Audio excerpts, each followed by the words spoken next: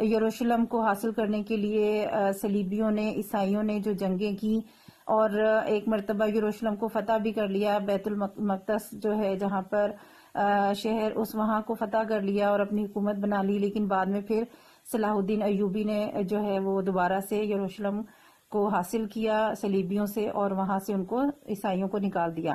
تو کروسیڈز کے دوران کیونکہ یہ بہت طویل جنگ تھی اور پورے یورپ سے جو ہیں وہ کرسچنز اکٹھے ہو کر آئے تھے اور یروشلم کو فتح کیا تھا، اور بیچ میں بہت سی جو مسلمان ریاستیں تھیں وہاں سے گزر کے گئے، وہاں پر ان کا رابطہ جب مسلمانوں کے ساتھ ہوا، مسلمانوں سے ان کی ملاقاتیں ہوئیں، اس وقت یہ جو ہے ان کے اندر تھوڑی سی جو تہذیب ہے وہ ڈیولپ ہونا شروع ہوئی۔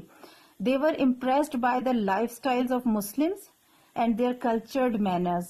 جب وہ اس طرح سے مسلمانوں سے ان کے رابطے ہوئے تو یہ لوگ مسلمانوں کا جو ثقافتی طرز عمل تھا، جو رسم و رواج تھے، جو اخلاقیات تھیں اور جو رہنے کا طریقہ کار تھا، ان مینرز کو دیکھ کر وہ بہت زیادہ متاثر ہوئے یہ لوگ۔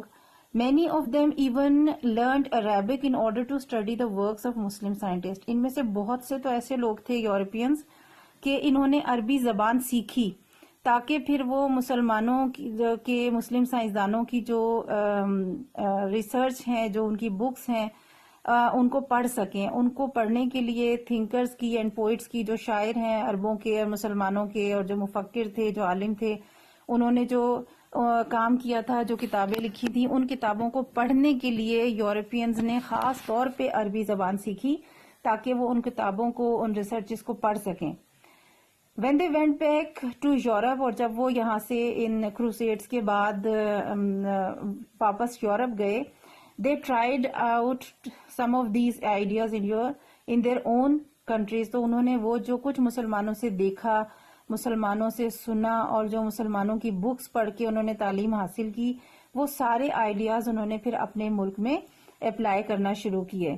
This began a new age in Europe، اور اس سے کیا ہوا کہ یورپ میں ایک نئے دور کا آغاز ہوا، called the medieval period in Europe۔ اور اس دور کو جو ہے وہ نئے دور کا آغاز کہہ سکتے ہیں، اثر نو ہونا یا ریوائول کا پیریڈ جو ہے وہ کہا جاتا ہے، جب یورپ میں نئے دور کا آغاز ہوا۔ اور یہ سارا چیز کیونکہ جو مسلمانوں سے سیکھ کر وہ گئے تو انہوں نے وہاں پر وہی رولز جو ہے وہ طریقہ کار، لائف سٹائل جو ہے اپنانا شروع کیا، تو ایک نئے دور کا آغاز ہوا یورپ میں، اور یہ خاص کنٹریبیوشن تھا مسلم دنیا کا یورپ کی ہسٹری میں۔ اسی ٹاپک سے ریلیٹڈ آپ کو ایڈیشنل کوسچن دے رہی ہوں کیونکہ اس ٹاپک سے ریلیٹڈ ایکسرسائز میں کوسچن نہیں ہے۔ ایک شارٹ کوسچن آپ لکھیں گے، what do you know about dark ages? What do you know about dark ages? اور اس کے لیے آپ یہاں ڈارک ایجز سے آنسر لکھیں گے۔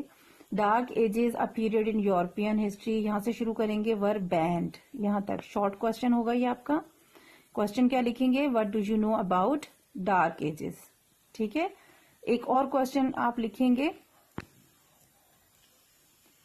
Which period is called the medieval period in Europe? یہ لاسٹ سینٹینس ہے، آپ اس سے ریلیٹڈ آپ کوسچن بنائیں گے، which period is called the medieval period in Europe, یا پھر آپ یہاں پہ بھی وہی کوسچن لکھ سکتے ہیں، what do you know about the medieval period in Europe, ٹھیک ہے۔ اور اس کوسچن کے لیے آپ یہ لاسٹ والا پیراگراف پورا لکھیں گے۔